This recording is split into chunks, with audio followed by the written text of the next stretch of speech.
जय श्री कृष्णा। राधे राधे। आप सभी का बहुत बहुत स्वागत है कृष्णा भक्ति चैनल पर। नमस्कार दोस्तों, आज की वीडियो में हम बात करेंगे पूर्णिमा व्रत की कथा। ये कथा अंत तक ज़रूर सुनिएगा।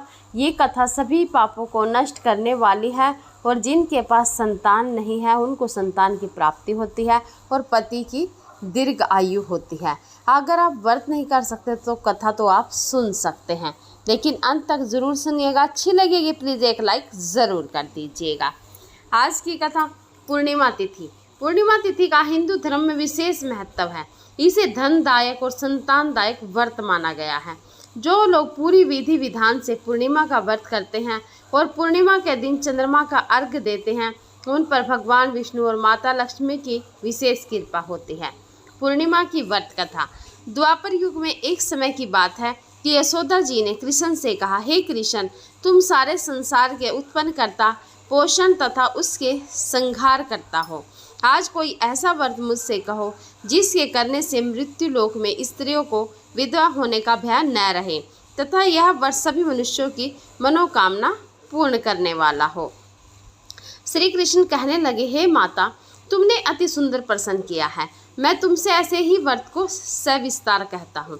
सौभाग्य की प्राप्ति के लिए स्त्रियों को द्वात्रिशंत अर्थात 32 पूर्णिमाओं का व्रत करना चाहिए। इस व्रत को करने से स्त्रियों को सौभाग्य की संपत्ति मिलती है। यह व्रत अचल सौभाग्य को देने वाला और भगवान शंकर के प्रति मनुष्य मात्र की भक्ति को बढ़ाने वाला है।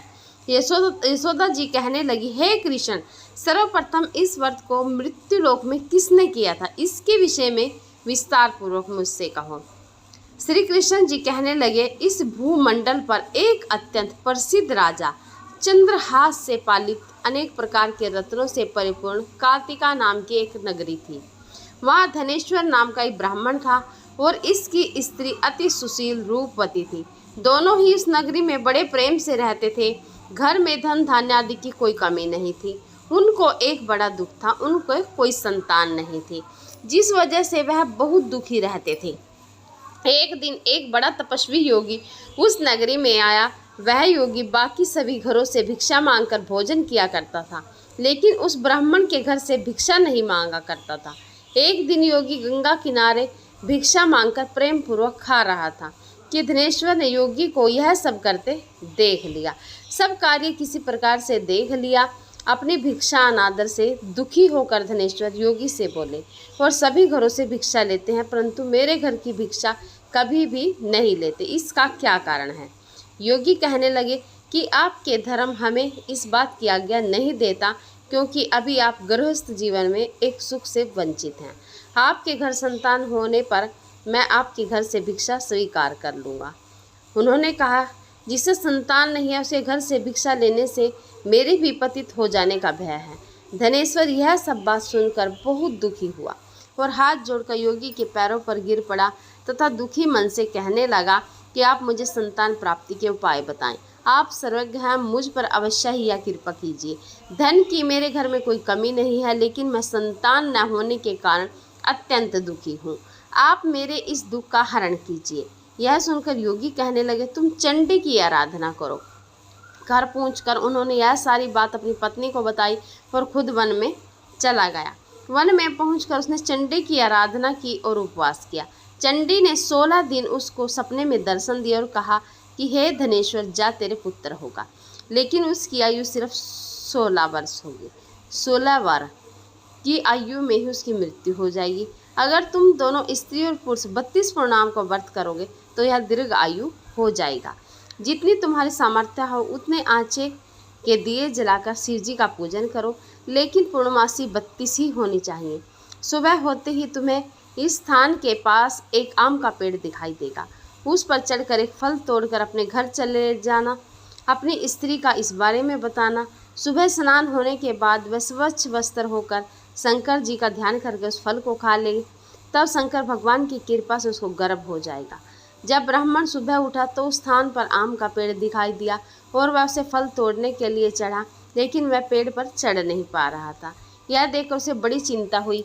उसने भगवान गणेश की उपासना की और कहा, हे दयानिधि, अपने भक्तों के विघ्नों का नाश करके उनके मंगल कार्यों को करने वाले, दुष्ट नाश करने वाले, रिद्धि सिद्धि देने वाले, आप मुझे इतना बल दे मैं अपनी मनोकामना पूरी कर सकूं।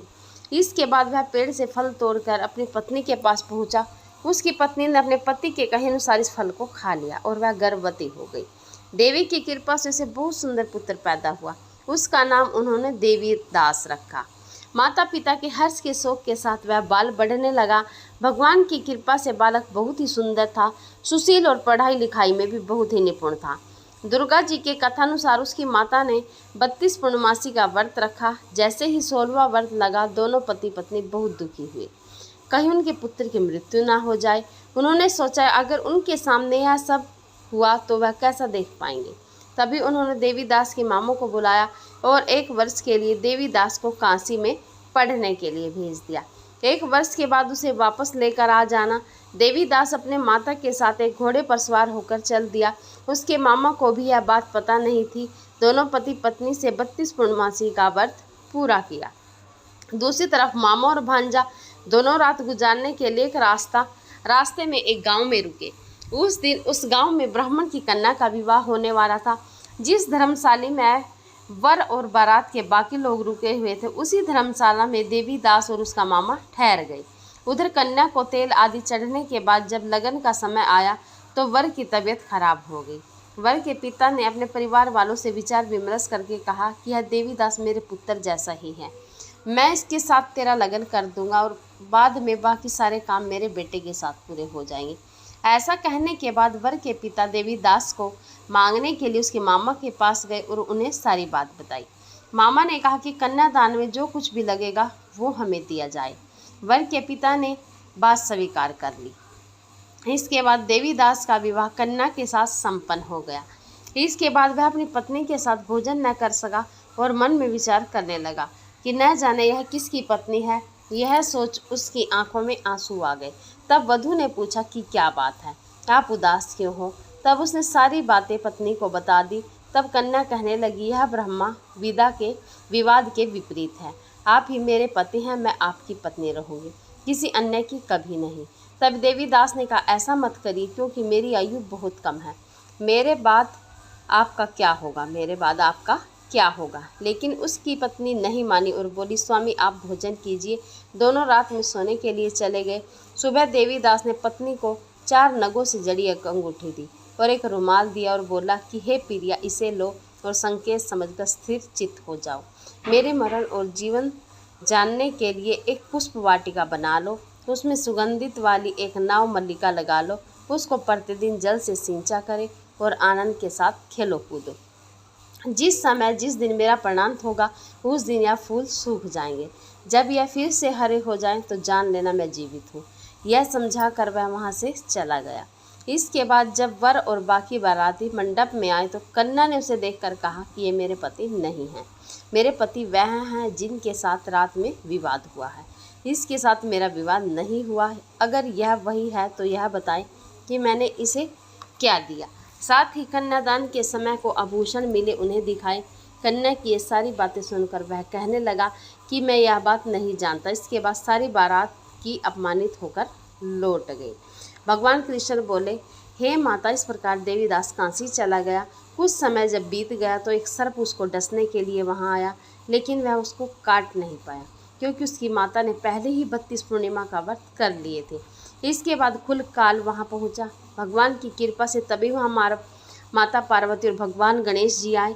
देवीदास को मूर्छित दशा में देखकर माता पार्वती ने भगवान शिव से प्रार्थना की कि इस बालक की माता ने पहले ही 32 पूर्णिमा के व्रत कर लिए हैं, आप इसको प्राण दे। भगवान शिव ने माता पार्वती के कहने पर उसे प्राण दान दे दिया। उधर उसकी पत्नी उसके काल की प्रतीक्षा कर रही थी। उसकी पत्नी ने जाकर देखा कि पुष्प और पत्थर दोनों ही नहीं हैं, तो उसको बहुत आश्चर्य हुआ। और जब उसने देखा पुष्प वाटिका फिर से हरी हो गई, वह समझ गई कि उसका पति जिंदा हो गया। इसके बाद वह बहुत ही प्रसन्न होकर अपने पिता से कहने लगी, मेरे पति जीवित हैं, उनको ढूंढिए। जब 16वां वर्ष व्यतीत हो गया तो देवीदास भी अपने मामा के साथ काशी चल दिया। इधर उसकी पत्नी के परिवार वाले उसे ढूंढने के लिए जा ही रहे थे कि उन्होंने देखा कि देवीदास और उसका मामा उधर ही आ रहे थे। उसको देखकर उनके ससुर बहुत प्रसन्न हुए और उसे अपने घर ले आए। वहाँ सारा वगर इकट्ठा हो गया और कन्या ने भी उसे पहचान लिया। देवीदास इसके बाद अपनी पत्नी और मामा को लेकर वहाँ से चल दिया। उसके ससुर ने उसे बहुत धन दहेज दिया। जब वह अपने घर की तरफ चल रहा था, उसके माता पिता को लोगों ने खबर कर दी कि तुम्हारा पुत्र देवीदास अपनी पत्नी और मामा के साथ आ रहा है।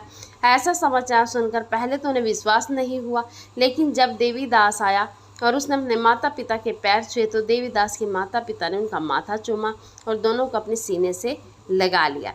दोनों के आने की खुशी में धनेश्वर ने बहुत दान दक्षिणा ब्राह्मण को दी। श्री कृष्ण जी कहने लगे कि इस धनेश्वर को 32 पूर्णिमाओं का व्रत करने से प्रभाव से संतान प्राप्ति हुई है। जो स्त्रियां इस व्रत को करती हैं वह जन्म जन्मांतरों तक वैधव्य का दुख नहीं भोगती और सदैव सौभाग्यशाली रहती हैं। यह मेरा वचन है। यह व्रत संतान देने वाला है और सभी मनोकामनाएं पूर्ण करने वाला है। जय श्री कृष्णा। राधे राधे आप सभी को। आज की वीडियो की कथा यहीं पर समाप्त होती है। तब के लिए जय श्री कृष्णा। अगर वीडियो अच्छी लगी प्लीज़ एक लाइक ज़रूर कर दीजिएगा।